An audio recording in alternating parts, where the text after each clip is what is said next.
Bien, bienvenido a esta mini clase en la que voy a intentar explicar esa compleja clasificación de juicios que hace Kant, pero en primer lugar, digamos que a qué viene este empeño, esta manía de hacer clasificaciones de juicios de distintos. ¿Qué es exactamente un juicio? Es un juicio, tanto para los racionalistas como para los empiristas, como para Kant y el idealismo trascendental, es una afirmación que puede ser verdadera o falsa. No digamos decir la nieve blanca, si uno dice la blanca nieve, pues entonces eso no es ni verdadero ni falso. Será verdadero cuando nieva y será falso cuando no nieva. En fin, será verdadero en cualquier caso. Podríamos decir incluso que es analítico el juicio, ya veremos qué quiere decir eso. Pero en cualquier caso, no es un juicio que nos aporte información sobre si ha nevado o no. No nos da ninguna información meteorológica la nieve blanca. Sin embargo, si uno dice esta tarde nevará en el Teide, pues entonces ya estás haciendo, o esta tarde nevó en el Teide, para ser más preciso, porque lo otro podría ser una predicción no cumplida. Pero si yo digo esta tarde nevó en el Teide, y por eso el Teide está blanco y se puede observar desde las costas de Agaete como un espectáculo sublime, pues cuando digo eso lo que hago es unir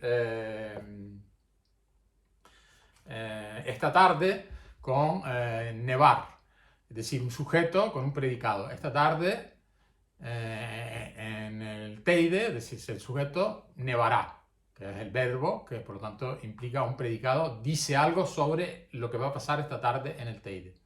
Esos son los juicios, o si quieren juicios más sencillos, el calor dilata los cuerpos, es decir, el calor sería el sujeto, los cuerpos el predicado, ¿ven? Entonces en un juicio siempre hay, digamos, un sujeto, que es una idea de la que vas a hablar, y un predicado que dice algo sobre esa idea de la que vas a hablar.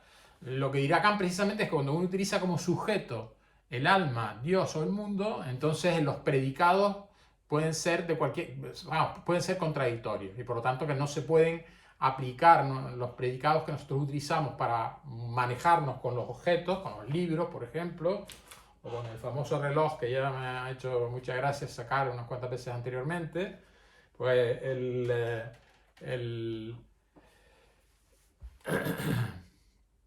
la capacidad de percibir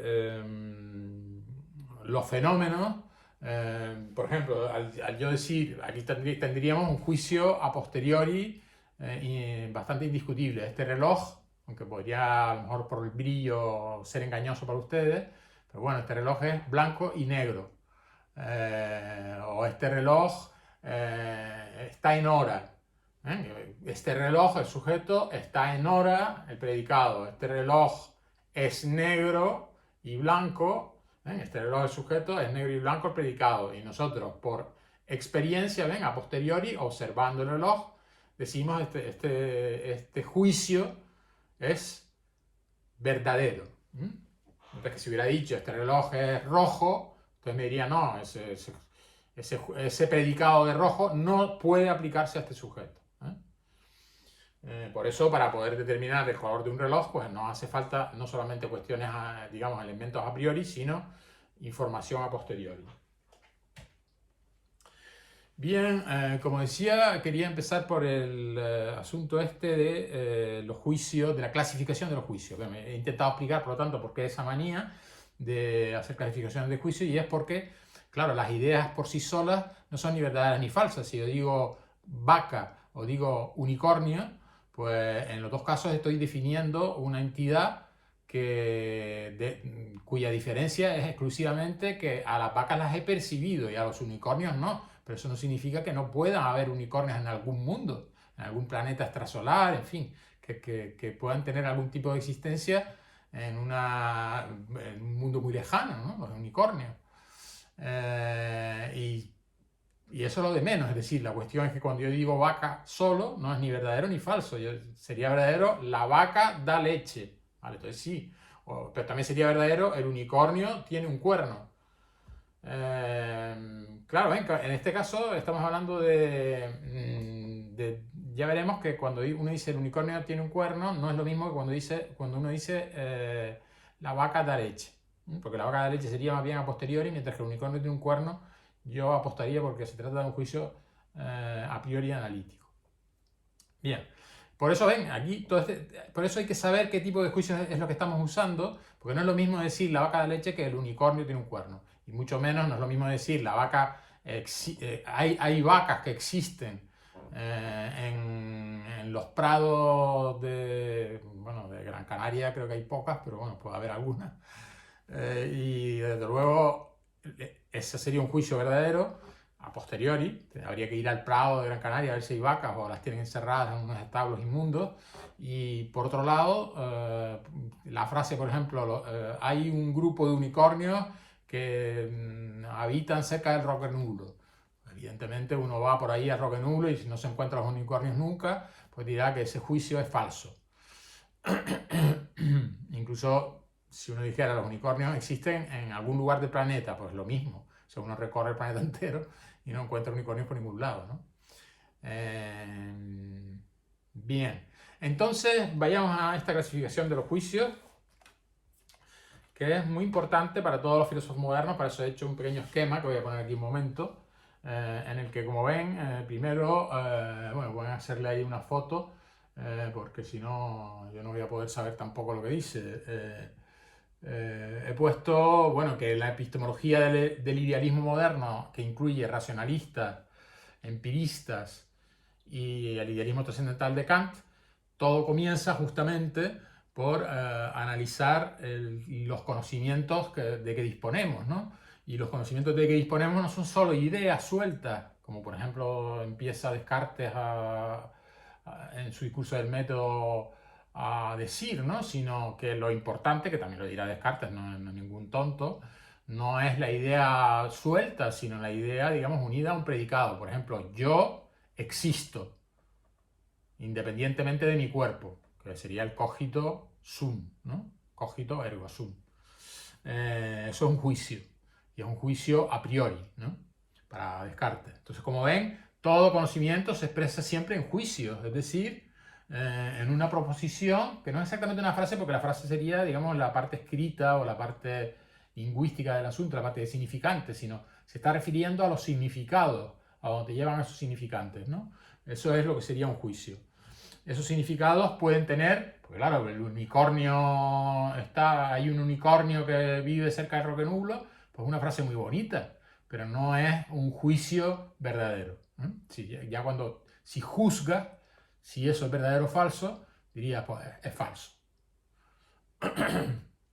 Bien, como ven aquí pone, luego lo que he escrito es que para Leibniz, el metafísico de la época de Kant, perdón, el racionalista de la época de Kant, los juicios se dividen en verdades de razón, que son a priori, y verdades de hecho, que son a posteriori. Las verdades de razón serían el conjunto de juicios de la metafísica de Leibniz que va a sistematizar Christian Wolff.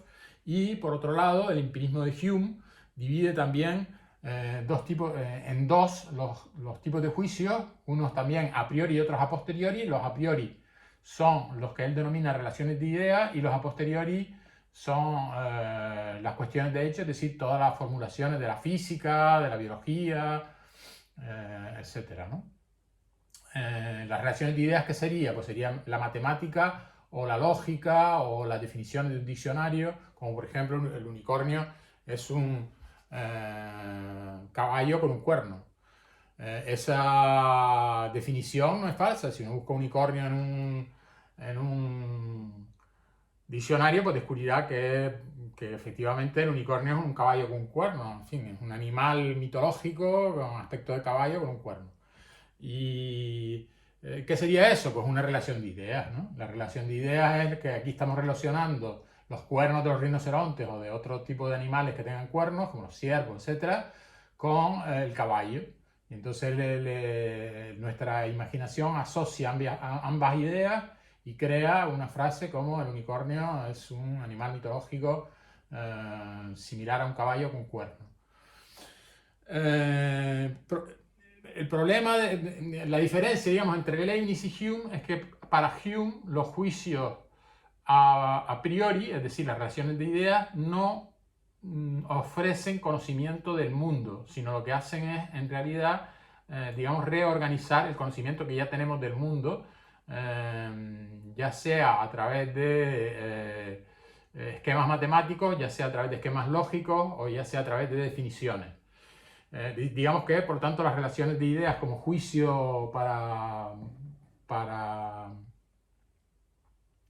Hume tienen mucho menos valor que las cuestiones de hecho, que son las que están hablando del mundo exterior, de cómo funcionan los objetos, de cómo unos provocan efectos en otros, etc. Y sin embargo, en Kant, como vemos, en el idealismo trascendental, aparecen 4 tipos de juicios posibles, aunque, como ven, he tachado uno de ellos. Uno de ellos está tachado porque es absurdo, y ahora explicaré por qué. Como ven, hay 4 tipos de juicios, y Kant lo que dice es que para que una disciplina sea ciencia necesita un conjunto de juicios sintéticos a priori, como ocurre con las matemáticas y la física. No ocurre así con la metafísica, no tiene ese conjunto de juicios verdaderos, sintéticos a priori. Entonces hay que saber en qué consiste eso de juicios sintéticos a priori. Como ven, hay 4 tipos de juicios: los juicios analíticos a priori, esos son perfectamente, son perfectamente reconocibles y tienen sentido. Los juicios analíticos a posteriori no tienen sentido, y ahora veremos por qué. Y luego los juicios sintéticos a priori son eso que Kant busca como elemento básico de toda ciencia. Y finalmente los juicios sintéticos a posteriori, que son la gran mayoría de juicios de la ciencia sobre la naturaleza, y que, digamos, tienen objetividad y validez porque están sometidos a esos juicios sintéticos a priori que formaban aquel pequeñito libro que se me ha extraviado, que era el de Principios Metafísicos de la Naturaleza. Bien, aquí tienen de nuevo, si quieren hacer una foto, a ver si lo coloco bien, las distintas visiones de los juicios del racionalismo, del empirismo y del idealismo trascendental. Ya veremos por qué he tachado ese de juicios analíticos a posteriori. Para ello vamos a utilizar los apuntes que ustedes tendrán también en la plataforma, que se titula La teoría del conocimiento de Kant. El principio ya lo he explicado en otras clases, pero lo voy a leer de todas formas. La importancia capital de Immanuel Kant en la historia de la filosofía se debe, sobre todo, a la elaboración de una síntesis entre las dos corrientes de la filosofía moderna que se disputaban en el siglo XVIII la solución al problema del conocimiento. El racionalismo, Leibniz-Wolff, que había sido iniciado por Descartes el siglo anterior, y el empirismo, Hume, que llevó a sus últimas consecuencias la epistemología de Locke y Bacon. Esa síntesis fue denominada por el propio Kant idealismo trascendental o criticismo. Porque tras una crítica de la razón por sí misma, tengan en cuenta que la crítica de la razón pura, la partícula de puede indicar un genitivo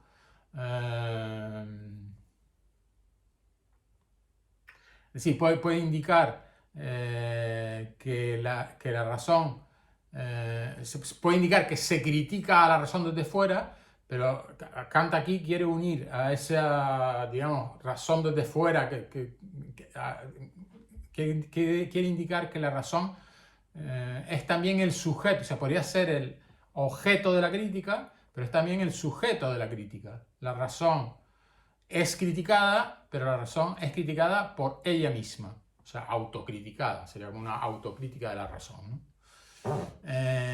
Tras una crítica de la razón, para poner de manifiesto su modo de proceder y por tanto sus límites, el criticismo o idealismo trascendental establece que el conocimiento es una mezcla de elementos a priori trascendentales, aquello que está más allá de la experiencia, pero no está en la experiencia, sino es condición de que se produzca la experiencia, condición de la experiencia, condición de posibilidad formal o estructural, es lo que llamará Kant también la forma de la experiencia, en cierto modo vacía, hasta que se llene de elementos a posteriori. Y a posteriori, Es decir, aquello que la materia que va a llenar la forma. Está utilizando aquí una terminología de tipo aristotélico, ¿no? De materia-forma. A posteriori, la materia de las sensaciones. Teniendo en cuenta que en el conocimiento hay elementos a priori y a posteriori, Kant establece una clasificación de los juicios, que es lo que acabo de mostrar, es decir, proposiciones que establecen una relación entre esos elementos, ¿no? Los elementos a priori y a posteriori, una relación entre esos elementos y que aspiran a ser verdaderas. El interés de un juicio es que cuando se juzgue sobre su adecuación o no a la verdad, pues que se diga que sí, que es verdadero, que se adecua. Kant establece una clasificación de los juicios, decía, según dos criterios. Por eso le salen, como hay dos criterios, por eso le salen 4 juicios. Los dos criterios son, uno, relación entre el sujeto y el predicado. Ya hemos dicho que en la clase anterior que los juicios siempre se refieren a un sujeto del que se predica algo, y no a una frase como la nieve blanca. Es distinto que tú digas la nieve es blanca, entonces sería una definición. Si tú dices la nieve blanca y la nieve blanca y acogedora, bueno, pues no estás haciendo ni verdadero ni falso. Otra cosa es que diga la nieve es blanca y acogedora para mí. Entonces sí. Bien, entonces decía que en todo juicio hay un sujeto y un predicado, ¿no? Y el primer criterio de la clasificación de Kant de los juicios tiene en cuenta el tipo de relación entre el sujeto y el predicado. Y en segundo lugar, el segundo criterio es la dependencia o no de la experiencia para determinar su verdad. Si puede ser necesaria la experiencia para determinar la verdad de un juicio, entonces sería a posteriori, o puede no ser necesaria, entonces sería a priori. Pero lo más complicado es la relación entre sujeto y predicado, porque ahí es donde se juega la distinción entre analítico y sintético, que es importantísimo para Kant. Y bueno, en fin, para la filosofía en general, ¿no? Después de Kant.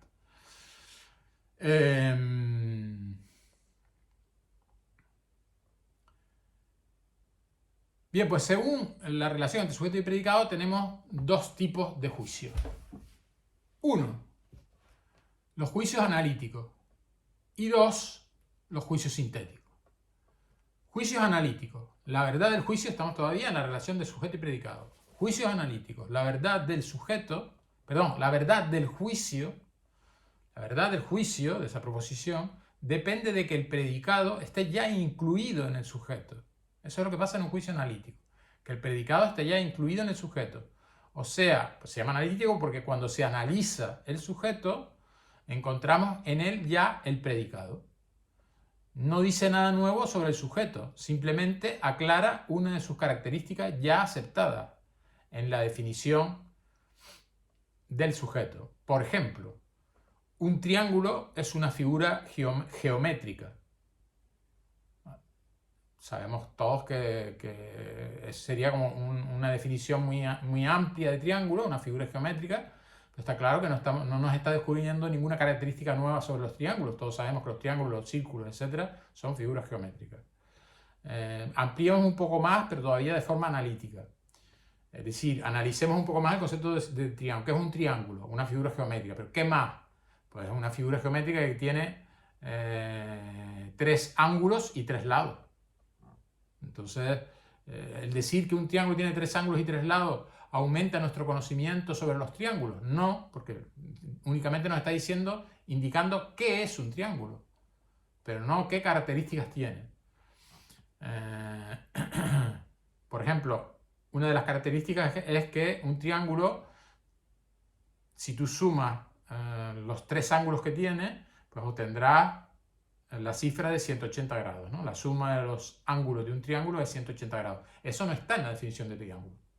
Los primeros que dibujaron y construyeron el concepto geométrico abstracto, vamos a pensar en los pitagóricos, por ejemplo, en el teorema de Pitágoras, cuando trabajan matemáticamente con triángulos, los triángulos con los que trabajan son son los triángulos ideales, por supuesto, no físicamente, porque los triángulos físicos nunca son exactamente geométricos, ni en ellos las leyes geométricas se darían de forma completamente precisa, porque siempre hay una pequeña, digamos, deficiencia en la elaboración física de un triángulo, ¿no? Pero bien, tomando los triángulos como objetos geométricos, como objetos matemáticos, pues digamos que al decir que tiene tres ángulos no ampliamos el conocimiento, sino únicamente analizamos lo que hay en el sujeto, triángulo, tres ángulos. Decimos lo mismo dos veces, simplemente de una forma aclaratoria. Sin embargo, si dijimos triángulo 180 grados suma de sus ángulos, estamos diciendo algo que no está claro en la definición de triángulo, y que los primeros que diseñaron triángulos y empezaron a trabajar geométricamente con ellos no sabían que tuviera esa propiedad de que los ángulos, al sumarse cualquiera que sea el triángulo, darán siempre 180, los ángulos, la suma de los ángulos dará siempre 180 grados. Al igual que en un triángulo rectángulo, ya Pitágoras, en el siglo V a.C., pues dice que, siglo VI, perdón, antes de Cristo, pues dice que la suma de los cuadrados de los catetos es igual a la hipotenusa al cuadrado. Tampoco ahí, en un triángulo rectángulo, que sería el sujeto, pongo predicado, la suma de los la suma de los cuadrados de los catetos es igual al cuadrado de la hipotenusa, ¿vale? Ven, como ahí hay un aumento de información. O si quieres puedes coger la misma frase del teorema y poner la suma de los cuadrados de los catetos como sujeto, y como verbo es igual a la hipotenusa al cuadrado. Entonces te das cuenta que cuando uno, si uno no conoce, es decir, aunque uno conozca un triángulo rectángulo, si no ha estudiado matemáticas suficientes o si no las ha elaborado él mismo, como en el caso de Pitágoras, la escuela pitagórica, pues no va a llegar a... podrá identificar perfectamente un triángulo rectángulo, cuya definición es: el triángulo rectángulo es aquel que tiene uno de sus ángulos de 90 grados, es decir, un ángulo recto. No por eso nosotros vamos a inmediatamente saber que el triángulo, analizando el concepto de triángulo rectángulo, no vamos a saber que la suma de los cuadrados de los catetos es igual a la hipotenusa al cuadrado. Tampoco por la concesión de, en un triángulo rectángulo tenemos dos catetos que son los que están, digamos, los que constituyen el ángulo recto, y la hipotenusa, que es la que no está, es digamos el lado opuesto al ángulo recto. Pues ven, en el término cateto no dice nada de que la suma de sus cuadrados vaya a dar el cuadrado de la hipotenusa en absoluto, ¿no? Eso es un conocimiento que se adquiere, y como veremos, se adquiere aumentando el conocimiento, y por lo tanto no es meramente analítico, no nos sirve analizar el concepto de triángulo rectángulo. Tenemos que elaborar, lo que dirá Kant, ampliar el conocimiento, elaborar juicios sintéticos a priori sobre los triángulos, que son todos los teoremas matemáticos que se van construyendo para establecer las características de los distintos tipos de triángulos. Bien, así pues, volvamos a nuestra lectura. Según el primer criterio, los juicios pueden ser, como he dicho, el primer criterio es la relación entre sujeto y predicado. Los juicios pueden ser analíticos cuando analizas el sujeto y encuentras ya en él el predicado, por ejemplo, triángulo, tres ángulos. O pueden ser juicios sintéticos si el predicado no está incluido en el sujeto. O sea, la frase pretende decir algo nuevo que no estaba incluido en el sujeto, por mucho que lo analice. Como esto que decía yo ahora de la suma de los cuadrados de los catetos igual al cuadrado de la hipotenusa. O, aquí he puesto que ejemplo, a ver, por mucho que analicemos el sujeto, no vamos a encontrar el predicado, lo que quiere decir que se ha producido una unión. Efectivamente tenemos el sujeto y tenemos un predicado que no estaba ya dentro, entonces sería analítico, sino que está fuera y se ha unido. Se ha unido, esa unión se denomina síntesis, fusión o síntesis. Es por eso que se llaman juicios sintéticos. Es decir, que al sujeto le has añadido un predicado, ¿ves? Que te aumenta, ahora la superficie del conocimiento es mayor. Mientras que en el analítico, un triángulo es una figura geométrica de 3 ángulos, es decir, exactamente lo mismo, y entonces el predicado estaría ya dentro del sujeto. Analizas el sujeto y encuentras el predicado, ¿ves? Aquí hay mucha menor superficie, aquí no hay aumento de conocimiento con respecto al sujeto. El sujeto en el juicio analítico no ofrece conocimientos nuevos. En ese aspecto se parece un poco a la concepción de Hume de relaciones de ideas. Otro juicio analítico que antes que no he leído aquí como ejemplo, porque puse el ejemplo de un triángulo que tiene 3 ángulos, que es de la geometría o de la matemática, pero pongamos uno también, bueno, pongamos ahora un juicio falso. Un triángulo es cuadrado, pues sabemos que eso es falso. Un triángulo que tiene 3 ángulos es siempre verdadero, un triángulo es cuadrado es siempre falso. Uno sería una tautología y el otro una contradicción lógica. Una tautología es un juicio que siempre es verdadero. Una contradicción lógica es un juicio que siempre es falso. Un triángulo cuadrado, por tanto, es una contradicción lógica, siempre falso.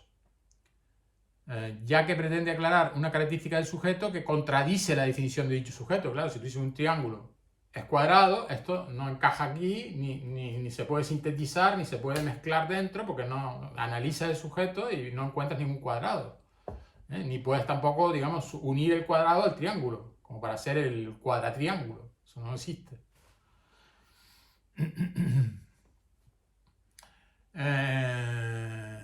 Bien. Para poner un ejemplo de física, por ejemplo, un cuerpo es una sustancia material.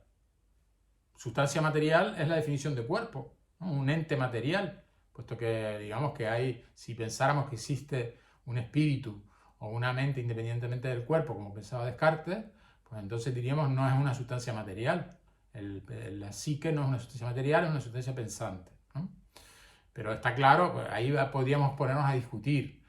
Pero está claro, sin embargo, que un cuerpo es una sustancia material, una sustancia extensa, diría Descartes, es decir, que ocupa un lugar y tiene unas dimensiones en el espacio y tiene... Bien, ese sería un juicio analítico, porque no aumenta ningún conocimiento sobre los cuerpos.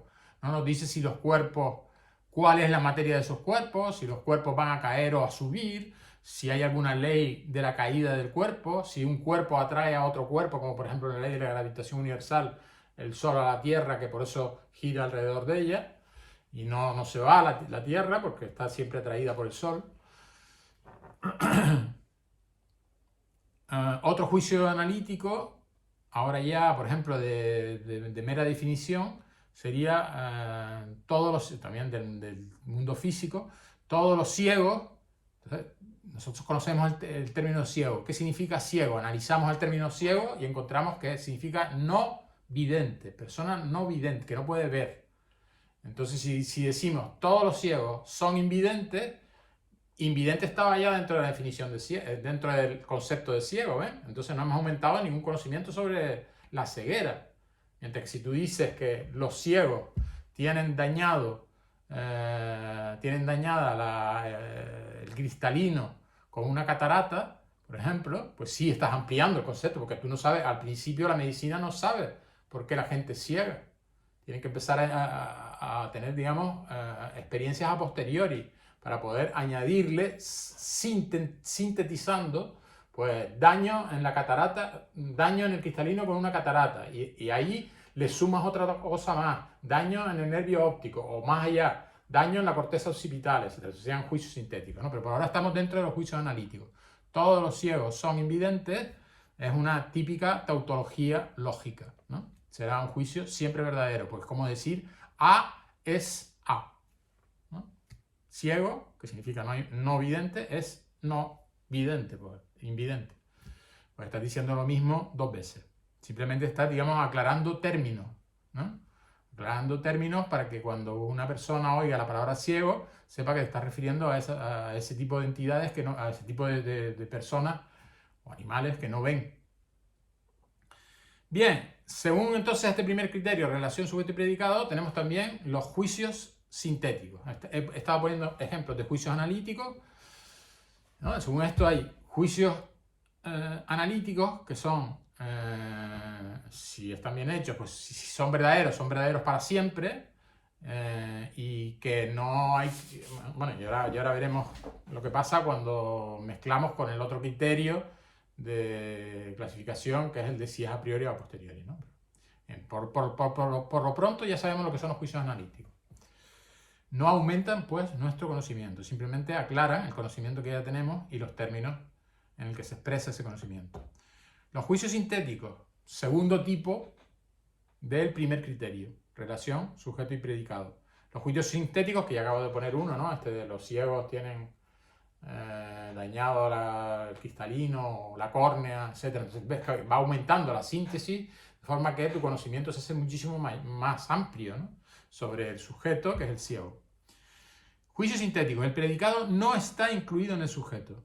O sea, la frase, la proposición, pretende en su significado decir algo nuevo, que no estaba comprendido ya en el sujeto, por mucho que lo analice. Por mucho que analicemos el sujeto, no encontramos el predicado. Lo que quiere decir que se ha producido una unión, síntesis, nueva entre las características de la definición del sujeto y una nueva característica que no es necesaria para comprender qué es el sujeto. La puedes comprender sin esta nueva característica.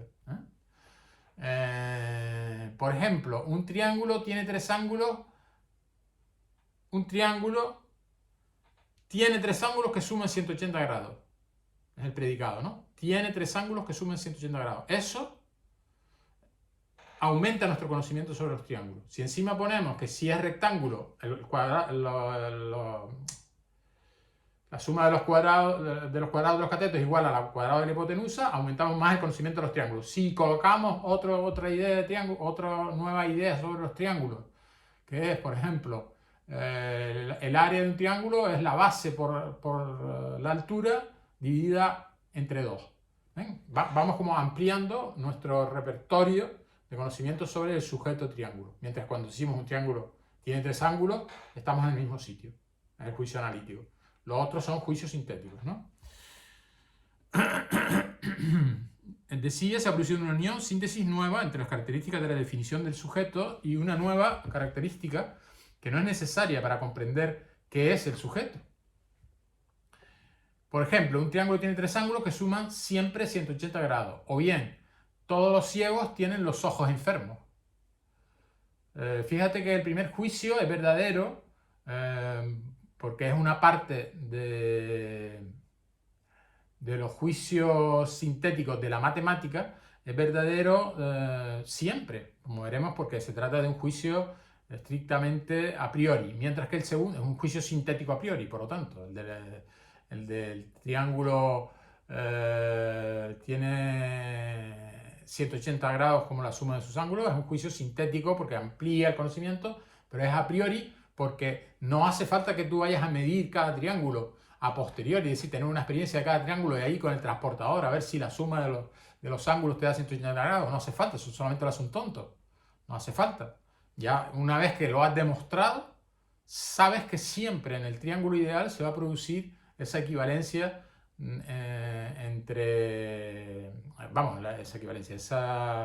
esa extraña relación que la suma de sus ángulos es igual a 180 grados. Mientras que el otro juicio que he puesto como ejemplo de juicio sintético, todos los ciegos tienen los ojos enfermos. Como ven, es un juicio que puede ser verdadero y quizá al principio de la medicina era verdadero porque buscaban solamente defectos en los ojos, pero en la medicina actual sabemos que no es verdadero, es falso. Es decir, que es falso porque es incompleto. No todos los ciegos. Hay ciegos que tienen los ojos enfermos, pero hay otros ciegos que no tienen los ojos enfermos, sino que tienen a lo mejor dañado el nervio óptico, es decir, el nervio que va del ojo al cerebro, o bien hay ciegos también que tienen impecables los ojos y también impecables los nervios, pero tienen dañada la corteza occipital, que es donde se produce la sensación de visión. Si la corteza occipital está dañada, por ejemplo, por una hemorragia, un tumor, etc., pues no, una trombosis que la haya dejado sin riego, pues entonces estaremos ciegos a pesar de tener el nervio óptico intacto y los ojos intactos, ¿ven? Entonces la medicina va ampliando en la ciencia natural con juicios sintéticos a posteriori, todos estos son a posteriori, ¿eh? Así como el del triángulo, el teorema de Pitágoras, por ejemplo, es a priori, o el de los 180 grados es a priori, es decir, no hace falta medir los triángulos. Siempre que te parezca un ciego, si resulta que tiene si ahora pareciera un ciego que tiene los ojos bien, que tiene el nervio óptico bien y que tiene la corteza occipital bien, tendrías que buscar alguna otra cosa que no funcione. A lo mejor resulta que lo que no funciona, aunque todo eso esté bien, pues son los neurotransmisores que conectan unos nervios, en fin, los nervios con la corteza. A lo mejor tiene un defecto metabólico que produce, que haga que el individuo en cuestión pues tenga poca noradrenalina para que pase del axón de una neurona a la dendrita de la siguiente, etcétera, ¿no? Sí, podría haber otra, seguiríamos buscando y seguiríamos ampliando a posteriori. Tenemos que ir a examinar al ciego, no a analizar el concepto de ciego. ¿Se dan cuenta? Tenemos que no analizar simplemente digamos, no analizar lingüísticamente el concepto de ciego, sino ir a tocar el ciego, vamos, a examinarlo, ¿no? Es decir, hacerle todo tipo de pruebas, todo tipo de perrerías, hasta llegar incluso a disecar, en fin, una vez muerto, si somos decentes, pues a disecar su cerebro, su nervio óptico, a ver si encontramos alguna cosa, o si mientras esté vivo, pues por ejemplo, extraerle líquido cefalorraquídeo, a ver si hay un déficit de determinados neurotransmisores, etcétera, ¿no? Entonces, el trabajo sintético siempre es un trabajo de nuestra inteligencia muchísimo más complejo que la simple, digamos, la simple y llana formulación de un juicio analítico en el que no has aumentado el conocimiento. Eso no cuesta trabajo.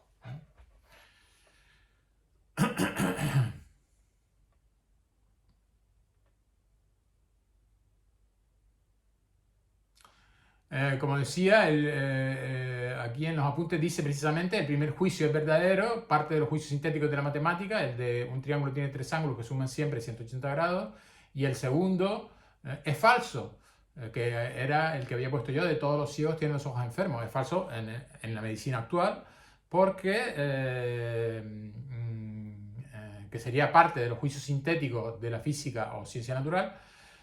Después de haber verificado en la experiencia, al hacerle, digamos, esas perrerías al ciego, pues hemos verificado en la experiencia que hay ciegos que tienen los ojos intactos y que lo que tienen dañado a lo mejor es el nervio óptico u otra cosa, ¿no?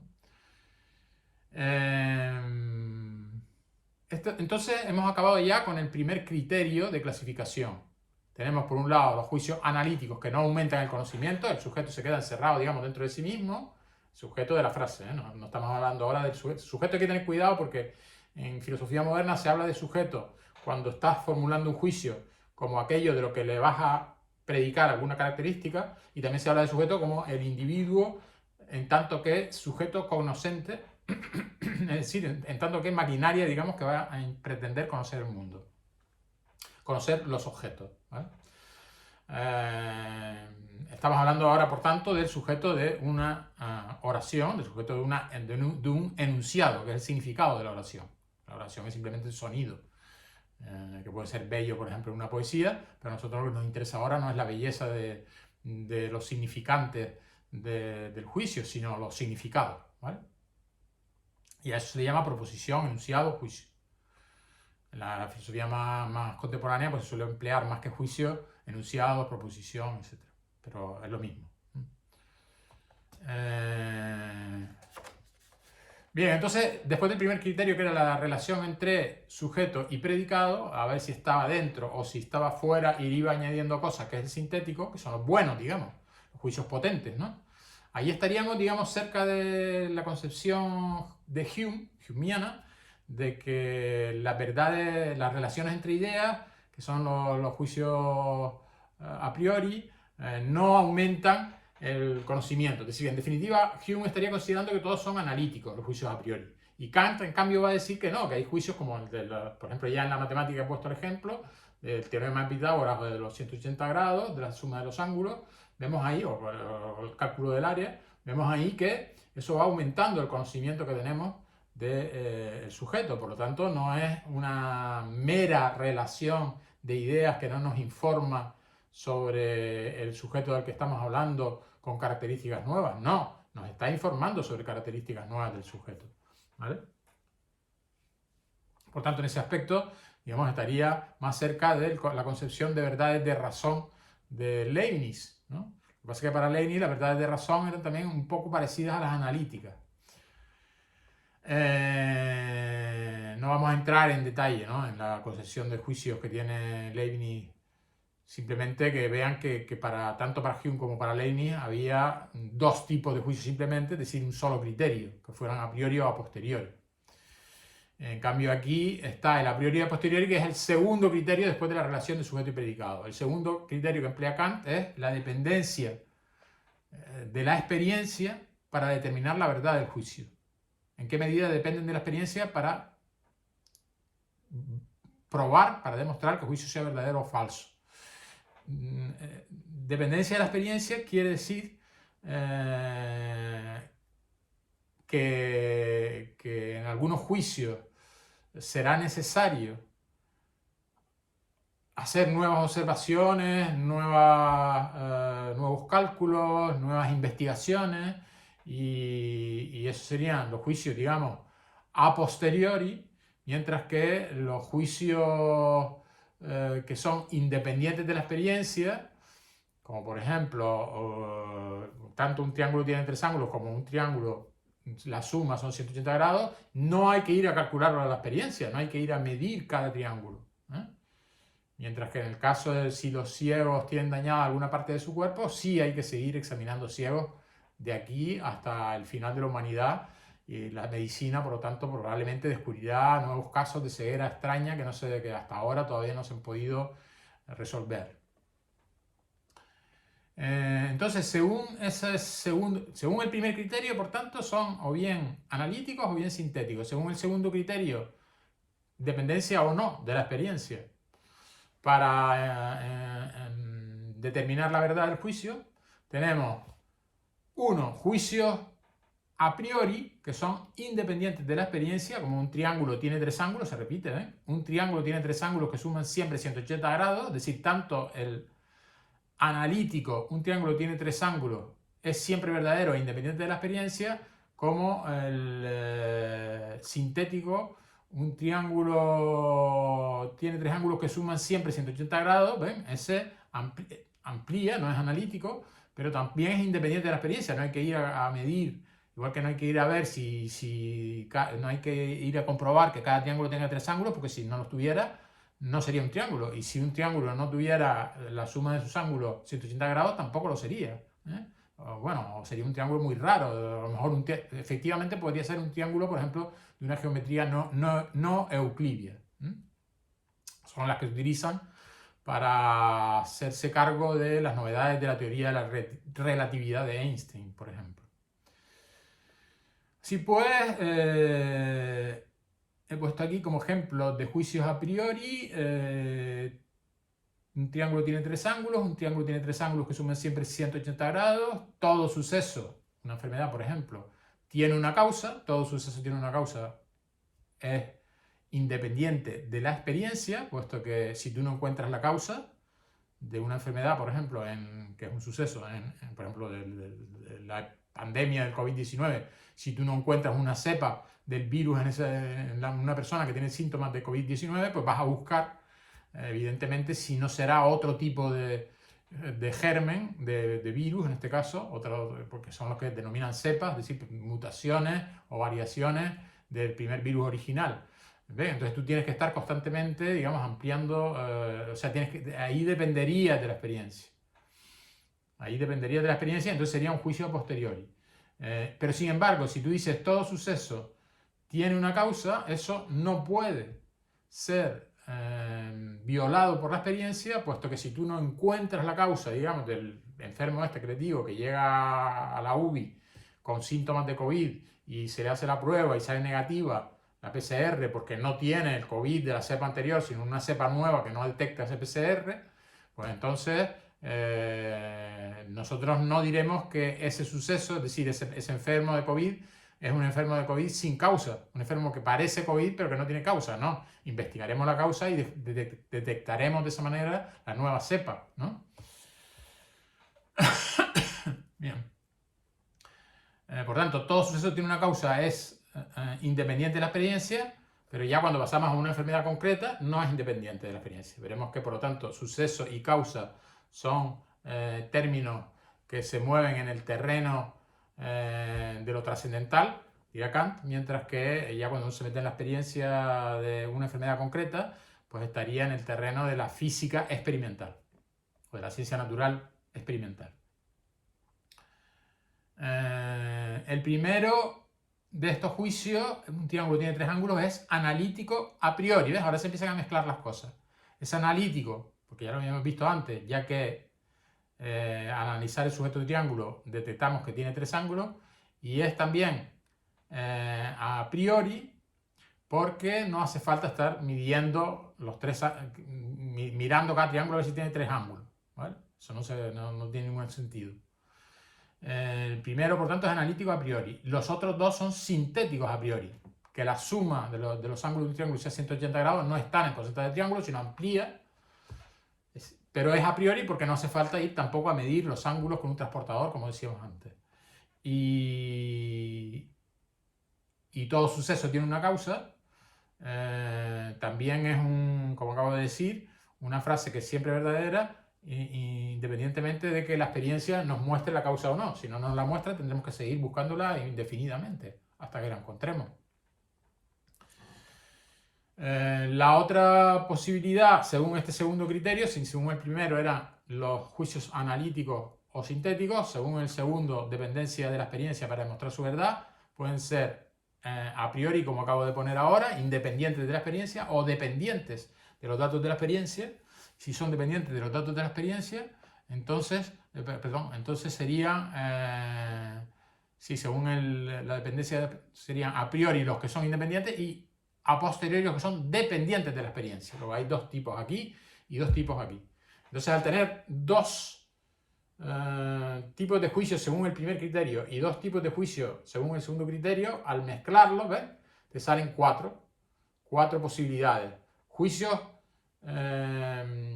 que según el primer criterio son analíticos, pueden ser según el segundo criterio analíticos a priori o analíticos a posteriori, ¿no? Y juicios que según el primer criterio son sintéticos, pues lo mismo, pueden ser sintéticos a priori o pueden ser sintéticos a posteriori. ¿Ven? Entonces salen cuatro juicios. Juicios analíticos a priori, juicios analíticos a posteriori, juicios sintéticos a priori, juicios sintéticos a posteriori. Es por eso que Kant hace muchísimo más compleja la concepción de los juicios y por tanto también al mismo tiempo enriquece mucho el análisis del conocimiento humano, que se les había escapado un poco tanto a los racionalistas como a los empiristas. Perdón. En los juicios a posteriori, que no he terminado porque he hablado de los juicios a priori, pero no de los juicios a posteriori, según los apuntes que les he mandado, dice lo siguiente: dependen de la experiencia para confirmar su verdad y por eso deben estar siempre sometiéndose a prueba, siempre, una y otra vez sometiéndose a prueba. Experimentos, investigaciones, etc. Por ejemplo, todo enfermo de SIDA es causado por el virus VIH tipo 1. Es falso hoy día, fue verdadero un tiempo, pero por eso hay que seguir investigando, porque de repente aparecieron enfermos de SIDA que que eran negativos para el test del tipo de virus VIH tipo 1. Y entonces se descubrió que había también una mutación de ese virus que era el virus VIH tipo 2. Y hay otras cepas también del virus VIH que han hecho un poco más complicada la detección y las pruebas de detección de anticuerpos contra el VIH, que son las que determinan la seropositividad de la enfermedad, pues se han ido siendo más complejas para captar la mayor cantidad de variaciones que tiene el virus del VIH, ¿no? Por eso digo aquí, todo enfermo de SIDA causado por el virus VIH tipo 1 es falso, puesto que hay otro serotipo del virus que puede producir SIDA, cosa que se descubrió después de múltiples experiencias, análisis microbiológicos, etc. Es decir, a posteriori. Necesitaba elementos a posteriori. Según esta clasificación, ahora está escrito lo que acabo de decir antes, según esta clasificación, siguiendo los dos criterios citados, debería haber 4 tipos de juicios. Analíticos a priori, analíticos a posteriori, sintéticos a priori y sintéticos a posteriori. Pero los analíticos a posteriori no existen, son absurdos. Todo juicio analítico es por sí mismo independiente de la experiencia, pues depende solo del análisis del sujeto. Por tanto, lo tacho en la pizarra, por eso he dicho que ese tipo de juicio, aunque podría haber existido según la mezcla de los dos criterios, no tiene sentido hablar de él, porque todo juicio analítico es siempre a priori, ¿no? Pues nunca un juicio analítico en el cual no vas a desarrollar ningún conocimiento nuevo, sino que vas a estar metido dentro del sujeto, nunca un juicio analítico dependerá de la experiencia, de que hagamos experimentos, investigaciones, etc. Dependerá en todo caso del uso de nuestro lenguaje, de cómo empleamos los términos, las palabras. Es un juicio aclaratorio, digamos, el analítico. Y al ser aclaratorio es un juicio que no depende de la experiencia, sino precisamente depende del mundo simbólico de los significados, etc. No de la experiencia. Es siempre un juicio analítico a priori. Mientras que los juicios sintéticos, como ya hemos visto, pues tenemos juicios sintéticos que son a posteriori, como el de como los enfermos de SIDA están contagiados con el VIH tipo 1, pues no, habría que añadir hoy, para que sea verdadero, por el VIH tipo 1 y por el VIH tipo 2. Y VIH te podría tener la mala suerte de tener los dos virus, ¿no? Según esta clasificación, siguiendo los dos criterios citados, debería haber 4 tipos de juicio, como acabo de mostrar en la pizarra: analíticos a priori, analíticos a posteriori, sintéticos a priori, sintéticos a posteriori. Pero los analíticos a posteriori no existen, son absurdos. Todo juicio analítico es independiente de la experiencia, pues depende solo del análisis lógico del sujeto. Por tanto, nos quedamos con 3 tipos de juicios. Juicios analíticos a priori. Son las definiciones de los conceptos científicos, por ejemplo, ¿no? Al comenzar una ciencia, uno define los distintos tipos de objetos sobre los que se va a aplicar. Por ejemplo, yo qué sé, si vas a estudiar medicina, pues entonces tienes que hacer una definición de músculo liso, de músculo estriado, definición de músculo cardíaco, que son distintos cada uno de ellos, definición de hueso, definición de médula ósea, definición de célula, definición de neurona, etc., ¿no? En fin, tienes que definición de cerebro, tienes que tanto los órganos macroscópicos como los elementos microscópicos que lo componen, afortunadamente ahora ya podemos penetrar en ellos, pues deben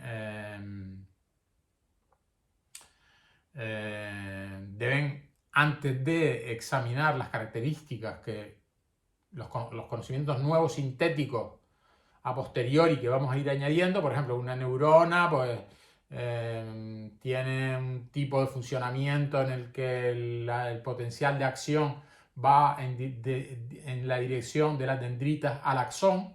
Eso no se sabe. Cuando por primera vez Ramón y Cajal define la neurona como unidad celular del sistema nervioso. Esa sería la definición de la unidad celular del sistema nervioso, neurona. Pero tú no sabes cómo va la electricidad en la neurona, si va de las dendritas al axón, del axón a las dendritas.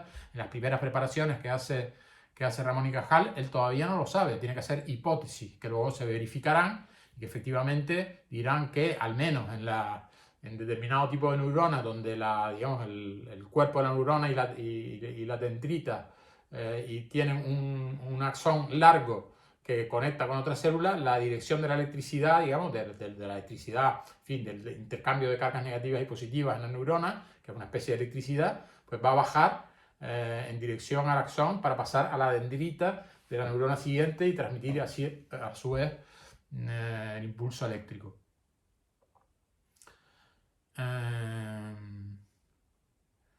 Bien, entonces decía, pues solo nos quedamos con 3 tipos de juicios. Juicios analíticos a priori son las definiciones de los conceptos científicos, como acabo de decir, por ejemplo.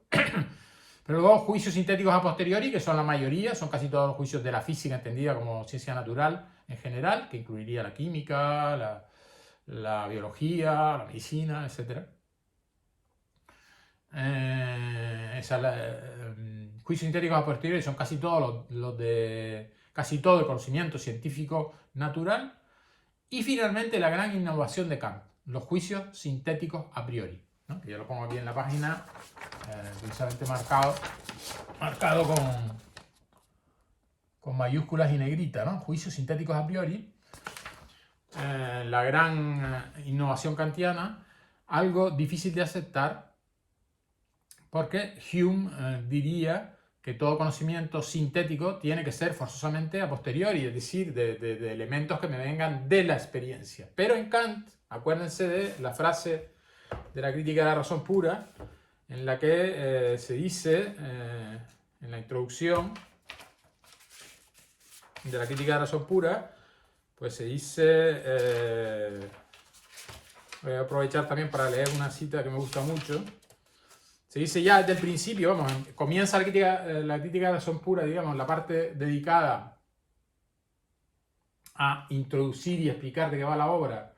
Está la primera página, que dice distinción entre el conocimiento puro y el empírico, el conocimiento a priori y el conocimiento a posteriori. Y ya en la segunda página, que lo tengo ahí marcado, pues tiene la siguiente cita. O sea, tiene la siguiente frase, ¿no? que voy a citar ahora. Pero aunque todo nuestro conocimiento empiece con, lo pone en cursiva, con, subrayado por tanto, repito, aunque todo nuestro conocimiento empiece con la experiencia, no por eso procede todo el conocimiento de la experiencia. Todo empieza con la experiencia, y sin experiencia no hay conocimiento alguno. En ese aspecto está de acuerdo con Hume, pero no está de acuerdo con Hume en que solamente haya conocimientos que provengan de la experiencia. Hay conocimientos que están más acá o más allá de la experiencia. Y que serían, por lo tanto, no a posteriori, sino a priori.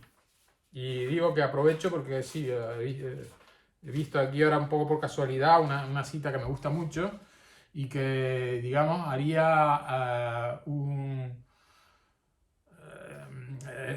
es uno de estos pocos momentos en los que Kant se pone un poco poético, porque siempre es muy riguroso y muy sistemático, y como una apisonadora aplastante, concepto tras concepto. Pues aquí de vez en cuando se deja un poco ir el hombre, y aquí dice en la página 46 de la edición esta de Alfaguara, digamos, en la terminología de las citaciones de Kant tendría que decir A5B9. Pues ya le explicaré lo que significa eso. Tiene que ver con las dos ediciones de la crítica de razón pura, que de eso no he hablado. Bien, en esta cita de lo que se trata es de criticar al racionalismo de Leibniz-Wolff como, digamos, seguidores de la gran pretensión platónica de que se pueden obtener conocimientos a priori sobre el mundo en su totalidad, ¿no? Sobre el universo en su totalidad, sobre el cosmos en su totalidad. Se pueden obtener conocimientos a priori que son los que rigen y controlan el universo sensible, ¿no? Es como la distinción entre el mundo inteligible que no vemos, pero que en cierto modo mueve con marionetas todos los cuerpos del mundo sensible. No, mueve, diseña, permite que se diseñen, permite que funcionen, permite que los cuerpos sean diferentes unas especies de otras, etc., ¿no? Entonces critica critica nuestra tentación, que ya leí antes la cita de que uno volvía a la metafísica siempre como una amada con la que se ha tenido una desavenencia. Pues aquí en esta frase critica esa pretensión del idealismo de tipo racionalista, como el platónico, que bueno, dice lo siguiente, ¿no? Que pretende, digamos, volar más alto de lo que realmente le permiten sus alas. Es decir, es como una especie, sería también parecido al mito de Dédalo e Ícaro, en el que Ícaro, que es el hijo de Dédalo, el arquitecto de Nosos,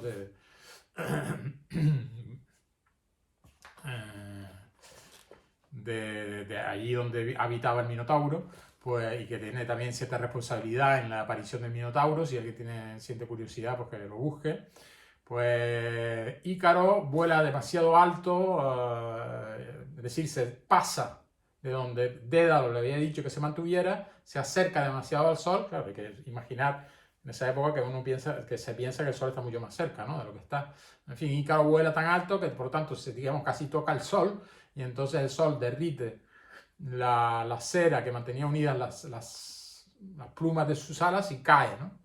Bueno, pues aquí hay otra, no es lo de Ícaro, pero es relativamente poético el texto, y por eso me gusta terminar. Vamos a terminar esta primera aproximación al juicio con una frase un poco más poética, porque los juicios realmente es muy pesado, ¿no? Entusiasmada con semejante prueba del poder de la razón, porque efectivamente nuestra razón es impresionante en comparación con la de cualquier otro ser vivo, nuestra tendencia a extender el conocimiento no reconoce límite ninguno. ¿Ves? Es nuestra tendencia metafísica. La ligera paloma, aquí es cuando se pone poético, la ligera paloma que siente la resistencia del aire que surca al volar libremente, podría imaginarse que volaría mucho mejor aún en un espacio vacío. De esta misma forma, abandonó Platón el mundo de los sentidos por imponer límites tan estrechos al entendimiento. Platón se atrevió a ir más allá de ellos, como la paloma que se cree que no necesita aire, volando en el espacio vacío de la razón pura por medio de las alas de las ideas. No se dio cuenta de que, con todos sus esfuerzos, no avanzaba nada, ya que no tenía punto ninguno de apoyo. Es como la paloma que no tiene aire, entonces se caería si no hubiera aire. Ella lo considera un obstáculo, igual que Platón consideraba los sentidos un obstáculo. Pero al rechazar los sentidos por completo, es como si la paloma hubiera rechazado el aire, y por lo tanto la paloma cae, como Platón también se da un trompazo impresionante. No se dio cuenta de que con todos sus esfuerzos no avanzaba nada, ya que no tenía punto de apoyo, por así decirlo. No tenía base donde sostenerse y donde aplicar su fuerza para hacer mover el entendimiento.